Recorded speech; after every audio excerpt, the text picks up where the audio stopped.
On today's show, Adam Silver and the NBA send a warning to the Nets and other tanking teams during the All-Star break.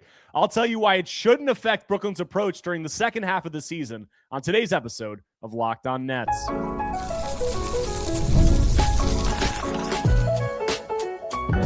You are Locked On Nets, your daily Brooklyn Nets podcast. Part of the Locked On Podcast Network, your team every day.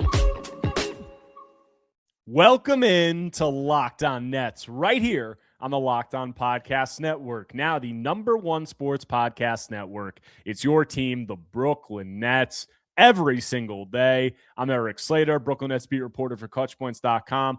Thank you for making me your first listen of the day. The show is 100% free on all those great platforms. Today's episode is brought to you by 5 Hour Energy. Have your cake and drink it too. Birthday cake flavor is back. No fork needed. Vanilla-y cakey flavor, caffeinated kick, and no sugar. It's party time. Order now at 5hourenergy.com or Amazon. And on today's episode, the Nets are entering the second half of the season, and the NBA sent a message to Brooklyn and other tanking teams about tanking and about the rising issue that tanking has presented and the rising conversation surrounding it as teams entered the All-Star break. Nearly a third of the league tanking, and the NBA clearly not taking too kindly to it. They sent that message, and despite that, it should have zero effect on the Nets' willingness to do what it takes to maximize their place in the draft lottery standings during the second half of the season. I'm going to talk about what Adam Silver had to say, the threats and all that.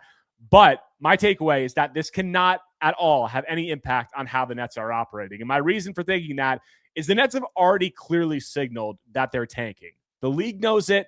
Your fans know it. And most importantly to this discussion, your players know it too. And given that, there is nothing to be gained by half-assing the tank during the second half of the season to perceivably placate the league or maintain some optics that you're not really even gaining because everybody knows that you're tanking already. There's nothing to gain from it, and there's a lot to lose. And you look at it, what the NBA did before the All-Star break, they finally levied some fines to other tanking teams. They fined the Jazz $500,000 for conduct detrimental to the league, which was them holding Lauri Markkanen and Jaren Jackson Jr. out for the fourth quarter of back-to-back games. They also fined the Pacers $100,000 for violating the player participation policy.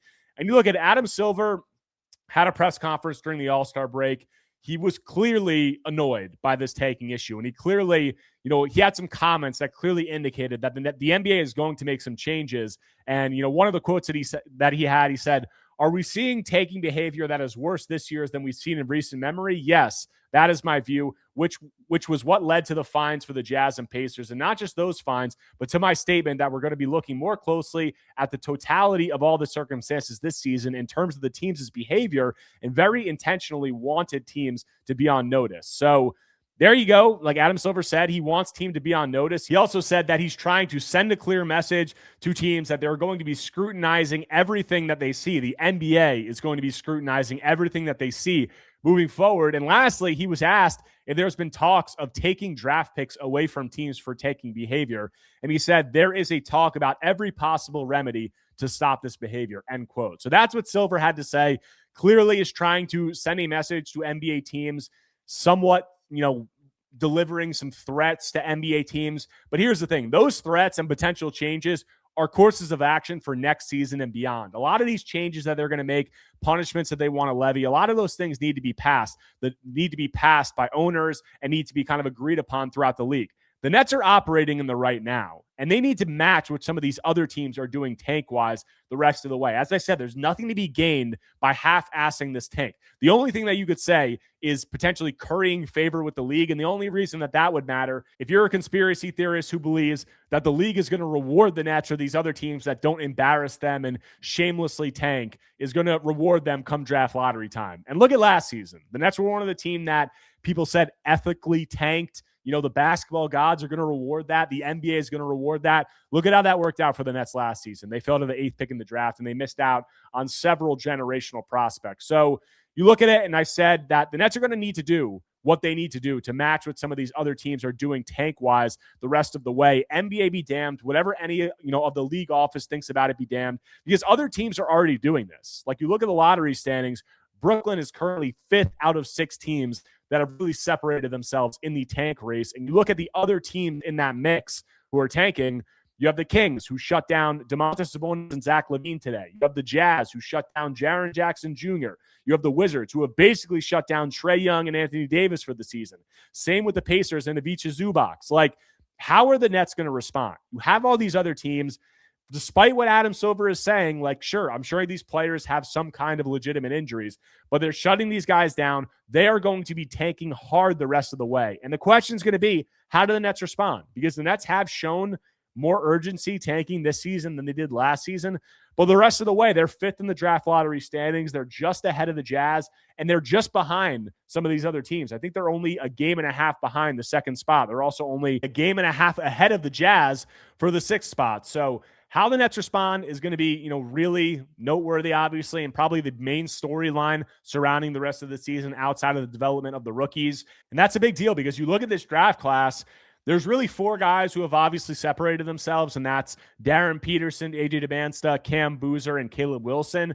There's another two right now who are really making waves, and that's Kingston Flemings, who I reported. Corey Tulaba came on the show from No Ceilings and said the Nets have had some interest in him. Michael Brown Jr., also from Louisville. Like, that's starting to seem like the top six that is kind of separating itself. Some people have Keaton Wagler in that conversation, but there's clearly like a group of players that is separating themselves above the rest. And, a lot of people think like the focus is on the Nets getting into the top four. And sure, like that should be the focus. But the Nets need to also, guarantee that they don't fall past 5 or 6, which is a very real possibility because we saw that happen last season. The Nets right now can fall as low as 8th. If they fall to the 6th spot in the draft lottery standings, they can fall as low as 9th. So, this is about them maximizing their ceiling, obviously, but it's also about them limiting their floor. So how the Nets respond, especially with how this draft class and some of these prospects are starting to look right now in that top 6, the Nets should be showing more urgency regardless of what the NBA and Adam Silver had to say at the All-Star break. They should be doing everything that they can to maximize their draft lottery position during the second half of this season. And what is the lottery landscape as this tank race ensues during the second half of this season? What is the Nets' most likely landing spot, and how will their schedule factor into that? I'll get into all that when I continue Locked On Nets after a quick break. Guys, welcome to the 5-Hour Energy Flavor Draft. We're looking at every aspect of the draft to let you know which tasty flavors are the best and which just might be sleepers. The board is set, the flavors are ready, and only one is going to make the top spot. Guys, 5-Hour Energy has a wide variety of flavors. They have something for everyone. Guys, the top flavors that I love, Tropical Burst. It's tasty and it has a fruity flow that gives off island vibes. Sour Apple. It's crisp with a tangy taste and a delicious tart. There's other flavors that are sleepers. You talk about Confetti Craze, Fruity Rainbow, or Cotton Candy. All of those are really good ones. So find your new flavor of 5-Hour Energy shots available online at 5hourenergy.com or Amazon. Coming back from the break, continuing today's Locked On Nets episode as we head into the second half of the season for the Nets and talking about the tank race and the lottery standings, which is going to be the main discussion point outside of the rookies surrounding Brooklyn during the second half of the season. And I said the Nets are going to need to do everything that they can to try to maximize their lottery position. And they are, despite them having a stretch in December where they were 7-3, that kind of put them behind the 8 ball, similar to last season. They have made up ground and they have put themselves in a good position. And if you're looking at the Nets' most likely landing spots right now, there's 6 teams, as I said, that have really separated themselves in the tank race.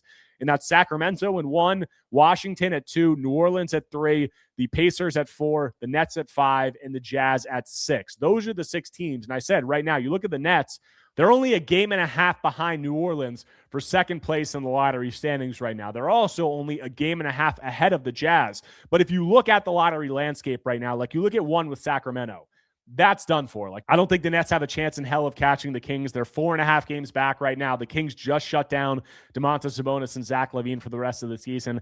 I think that that's off the table. But then you look at the Pelicans, the Wizards, the Pacers, the 3 teams ahead of them in 2 through 4. And they do have a chance to pass some of those teams. I think it's going to be really hard for them to pass the Wizards and the Pacers because we've already seen firsthand, the Nets saw firsthand, the lengths that those teams went in recent games to tank against the Nets and how far they're going to go during the rest of the season. So I think that the Nets will have a tough time passing those teams, but they're only a game behind the Wizards, a game and a half behind the Pelicans. And you look at the Nets' upcoming schedule, which I'm going to get into in a second, it's really difficult. So it's definitely not out of the range of possibilities. I'd say the team that they're likely to pass, in my opinion, is the Pelicans, because they're only a game and a half back of the Pelicans. The Pelicans are really bad, yes, but the Pelicans also don't own their pick.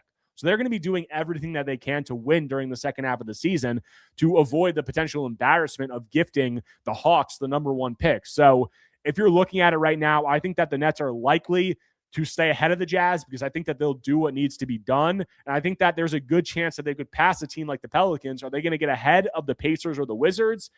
I'm not sure about that, but given all of that, if you look at it, you'd say that their ceiling is 2 right now. Their floor is probably 6. But if I'm confident that they're going to pass the Pelicans, I 2, 3, 4, the Wizards, the Pacers, and the Nets battling for those 2, 3, 4 spots is going to be what it's going to come down to. And if the Nets can get up to that 4 spot, you have basically a coin flip of getting into the top 4. You have a 48.1% chance of being in the top 4. You have a 51.9% chance of falling outside of the top 4. So those are decent odds. Like, that is better than I think a lot of Nets fans would have expected after they went on that hot streak during December. So that should be their focus. And their schedule is going to help them out in that regard, because you look at the Nets schedule, coming up, they have a really difficult schedule. 12 of their next 17 games are against winning opponents. They do not face any of these 6 teams that are atop the draft lottery standings. Like I said, the Jazz, the Pacers, the Pelicans, the Wizards, the Kings. The Nets don't play any of those teams. And 12 of their 17 games are coming against teams that currently have winning records entering the second half of the season. So that's going to make it really difficult for them to win games. You look at the strength of schedule. The Nets have the 6th toughest remaining strength of schedule. Meanwhile, other teams that are they're going against for positioning in the draft lottery standings, the Wizards are 12th, the Pacers are 18th, the Pelicans are 22nd, the Jazz are 21st. So the Nets have the toughest schedule out of this group. This next 17 games, I think, should go a long way for them to be able to get up into, potentially past the Pelicans and get up past some other teams in the draft lottery standings.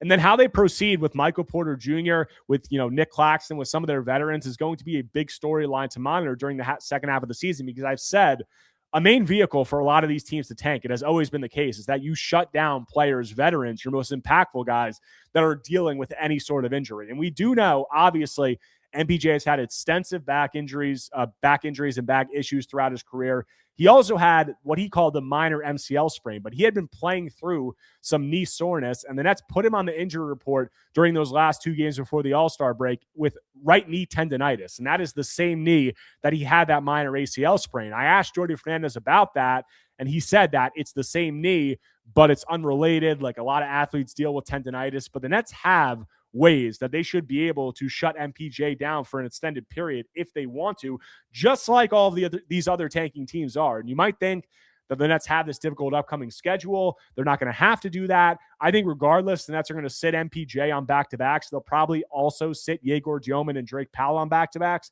because that's how they've operated for most of the season. But I think, they'll be able to take it a step further than that. They can shut MPJ down if they want to, and that would obviously go a really long way towards the Nets improving their standing, improving their position in the draft lottery standings, because the Nets are 2-9 or 2-10 or 2-11, something along those lines, without Michael Porter Jr. in the lineup this season. So we'll see how they proceed with that. But the other really significant player, the other veteran, the most longest tenured player on this Nets team who has been impactful this season, is Nick Claxton. And Nick Claxton suffered an injury during the All-Star break in the Nets' last practice, and that could potentially have some effect on his availability moving forward and the Nets' ability to compete in some of these games moving forward. So what happened with Claxton? What should Nets fans be looking for in that situation moving forward? I'll get into all that when I close out Locked On Nets after a quick break.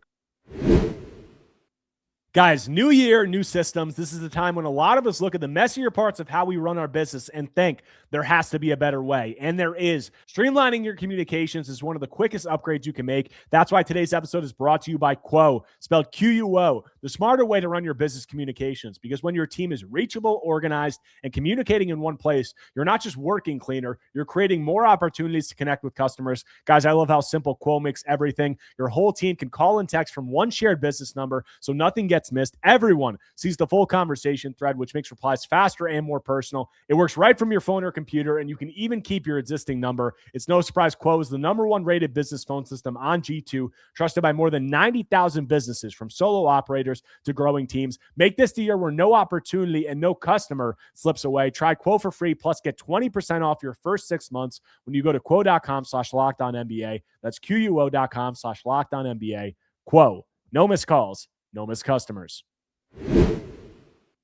Workplace chaos, deadlines stacking up, inbox overflowing, and the one position you have to fill still sitting open. When the pressure's on and you need the right hire, this is a job for Indeed Sponsored Jobs. Indeed Sponsored Jobs helps you reach the people who actually fit what you're looking for: skills, experience, location. So you're not just hoping the right candidate stumbles across your post. And here's a stat that says it all. In the minute I've been talking to you, companies like yours made 27 hires on Indeed, according to Indeed data worldwide. So if you're hiring, spend less time searching and more time actually interviewing candidates who check all your boxes. Less stress, less time, more results. When you need the right person to cut through the chaos, that's a job for Indeed Sponsored Jobs. And listeners of this show will get a $75 sponsored job credit to help get your job the premium status it deserves at Indeed.com/podcast. Just go to Indeed.com/podcast right now and support our show by saying you heard about Indeed on this podcast.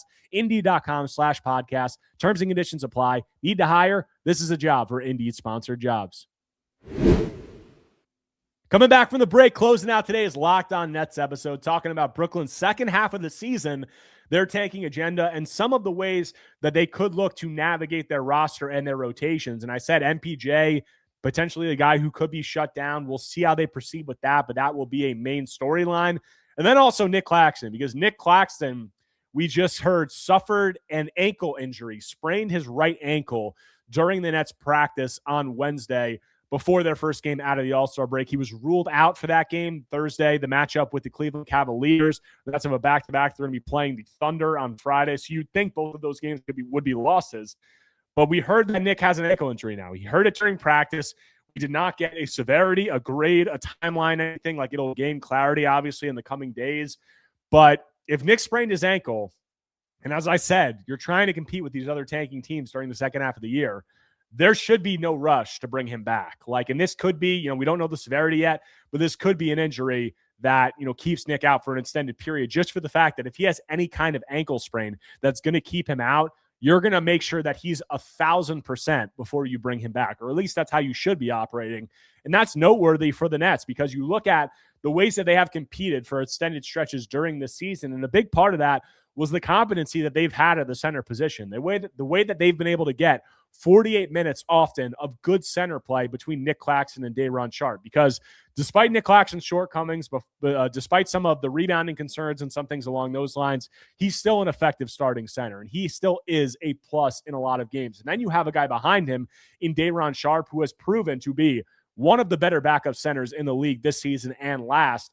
That's been a major, floor raiser for the Nets, having that level of competency at center. And you look at it, if Nick's out for an extended period, you're going to have Day'Ron starting at center. But outside of that, the Nets don't really have another center on this roster, unless you want to call Danny Wolf a center. He hasn't had a lot of time playing that position. I think you could say it would also bode well for Danny's development, even though I don't think that he profiles as a center long-term, to get some minutes there, because it's definitely a position that he could play for extended stretches throughout his career. So, Nick has been a player that has been a floor raiser for the Nets this season. Him going out, that should help their tank. It should get Day'Ron some more minutes at starting center. You can get him kind of an extended audition with an expanded workload, because Day'Ron, for most of his career, has been in that 10 to 15 to 18 minute range, and expanding his workload, seeing how he holds up with that.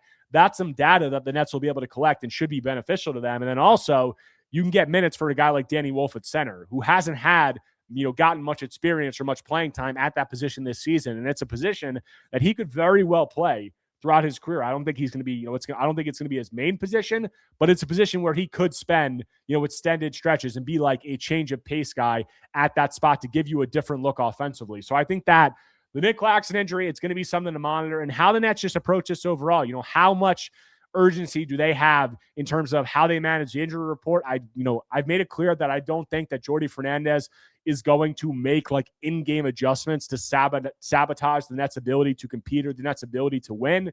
Jordy's going for wins during games. Like, that's been clear. You look at it like how Will Hardy clearly got that directive from the Angels with the Jazz over in Utah. Like, he was willing, and he was probably told to hold out guys like Jaren Jackson Jr. and Lauri Markkanen during the fourth quarter of games. The Nets have not done that. And from everything I've heard, that directive will not go down to Jordi Fernandez. And I agree with that. But the way, given that you're going to have to go about tanking and trying to navigate some of this stuff, is from the management's perspective of which guys are being held out on a nightly basis, which guys are being held out potentially for extended periods. And that could obviously be a guy like Michael Porter Jr., also a guy like Nick Claxton. So we'll see how the Nets proceed with that.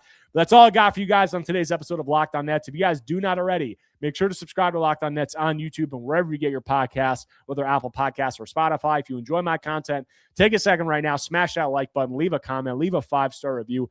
Anything you can do to engage is much appreciated. The Nets are back in action on Thursday against the Cleveland Cavaliers, so I'll have coverage of all that and more when I'm back tomorrow talking more Brooklyn Nets basketball.